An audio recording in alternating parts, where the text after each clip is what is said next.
Sabaw-sabaw mga bay. Andito na tayo sa ano? Andito na tayo sa magandang bahay. Oh. Grabe mga bayo. Wow. Ang ganda mga bayo. Grabe ang ganda mga bay ng bahay na to. Ito yung ano lang mga bay, yung mga Estoko Brothers nandito pa rin ako sa kanila sa Estoko Brothers. Ayun yung Purman. Ayun si Purman. Ayun nagluluto. Isang hay naman dyan, boss. Yung mga doon. Eh, cooker din pala eh. Foreman ha, cooker pa. Wow.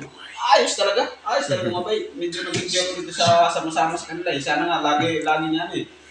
Sana nga, lagi sila may project para lagi ako makakasama sa kanila. Kaya mga bay, kung may ano kayo, may papagawa. Willing sila gumawa. Yan no. Kaya nag-ano lang na luto lang muna ngayon. Kakarating pa lang namin, bagong dating pa lang. Eh no. Ang ganda bahay ba yun? Ang ganda ng bahay na ito ba? Ang sarap pagdara siguro sa gandang bahay. Ay, kung maging mayaman lang, ang sarap siguro ng buhay. Kaso kay, medyo inalat tayo, minamalas, wala talaga. Talagang pagkain-kain lang. Ano? Forman? Nag-aaral lang, oh. Ihiwa lang. Easy lang.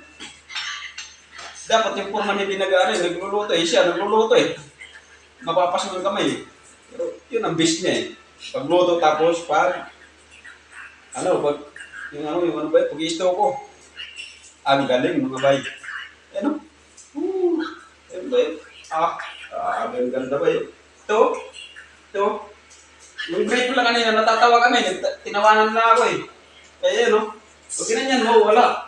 Kulat tayo kasi ginaganyan ko eh. Natatakot ako kasi. Ano itong bahay na ito mga bay? Yung sa may-ari, nagpagawa. Pero ano pa naman ito, hindi pa tapos, kaya hindi pa tinitirahan ng may-ari. Pero patapos na to. Inano lang, stock ko na lang siguro yung kulang, kaya wala pa yung may-ari dito. Kumbaga, pairam lang muna to.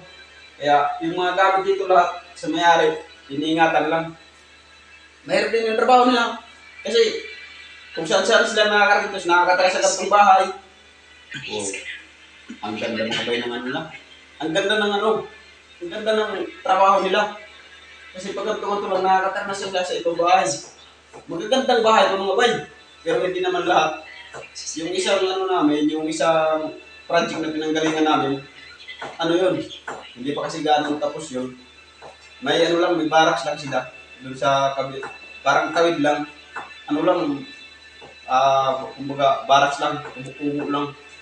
Kaya parang dito sila nakaswerte oh. Di ba yun? Ang ganda ba yun? Talaga mayaman talaga mayari ba yun?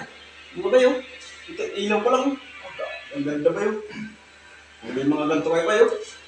Ang ganda ko. Ano? Kaso hindi tayo pwede gumulong dyan, baka may masira dyan. Bayayari tayo mga bay. Kaya dito lang ako nakatayo sa pinakatayaw ko kahit para hindi tayo makasira. Ang mamahal pa naman ito mga bay. Pero pasalamat na nga tayo at pinapagamit. Kumbaga, nagtiwala din yung may-ari. Nagtiwala sa kanila yung may-ari. Kaya mabait din yung may-ari. Pero itong mga sila, mabait talaga ito Estoko Brothers. Pagkakatiwalaan mo, ito. Bahay na maganda, pinagkatiwala. Ibig sabihin, pinagkakatiwalaan talaga sila. Kaya mga bay, kung may kayo, sana kung may mga ipapagawa kayo sa mga bahay nyo, one repair, sila ng lalo yung Estoko. Ang ganda ng Estoko ba yan? Gawan lang sa Estoko. Kwarto, CR, labas, pwede lagyan ng Estoko. Yung yun ang trabaho nila. Ang ganda ng bay. Sana makapagpagawa din kayo sa kanila para matulungan din natin sila na kumita. Kasi medyo kung project lang, tsaka lang sila nakakatrabaho. Kung wala, medyo tambay muna, medyo taste muna sa gutom. Kasi ganyan daw yung ganda yan talaga ng pag may nagpagawa, kwarta, pag wala muna. Kumbaga, taste lang, tsaga-tsaga. Kaya mga bay, kung meron sana magpapagawa, may recommend ko na sila, Estoko Brothers lang sana kung lang naman. Pag pinausap nyo lang sila, makaka-discount naman daw. Usapang kaibigan lang, mga pesyong pang kaibigan lang daw, pang kaibigan. Yun mga bay. Kaya yan, itutuloy na natin yung pagluluto. Medyo napahaba tayo ng napahaba ko ng ng istorya. Kaya pasensya na kayo mga bay, pero ito lang mga bay, maganda talaga itong bahay nito. Kung pwede nga lang sana, kung pwede nga lang sana, kahit tapos na kami dito, hindi na lang kami malis. Gusto ko na nga sana kaso kaya hindi po pwede, gawa na hindi sa akin to. Bawal talaga. Mayayari tayo sa mayari. Kaya pagkatapos dito, salamat sa mayari. Kumbaga, para po sa mayari, salamat sa sa pagkatiwala mo sa Estoco Brothers na ganitong pagkakataon. Malaking pasasalamat po namin sa inyo sa mayari nito na inano nyo na kumbaga pinagkatiwala nyo sa amin, sa kanila, pinagkatiwala nyo yung na to. Bibihira lang po talaga ang ganito na magtitiwala sa gantong gantong tawag nyo, gantong ba yun?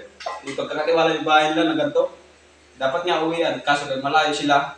Kaya dito lang pinagkatiwala. Maraming salamat sa may-ari na pinagkatiwalaan. Pero mapagkakatiwala naman talaga sila gawa na tingnan mo naman, maingat gumalaw. Luto lang talaga. Kaya kahit magasgas dito mga bay, bawal. Pag may magasgas dito, patay, sagutin. Mamahal pa naman mga gamon na yan bay. Kaya siguro kung lalakad ka dito, lang talaga yun. Hindi ka dito pwede bay kumilos ng kilos lalaki, kailangan ng kilos mo dito, kilos babae lang muna kay. Kung baga balumanay ka lang, delikado bay, mga bay. Ano ka dito, makasaga, mamahalin siguro ko. Yung hindi ko alam, mga sa mundo to ay, pipindutin dito. Kaya, hindi pwede tayo pumimim dyan. Baka mahal to, charge, na. Yari na mga bay. Kaya mga bay, ano pa ba? Kaya mga bay, sige lang, manood na lang muna tayo kay Foreman, kaya medyo napapahaba lagi pag nagsalita ka. Medyo nahihiya pa siya sa camera, bago pa lang ako, kaya ganyan lang. Pero nakakaano naman ako, push mo na siya.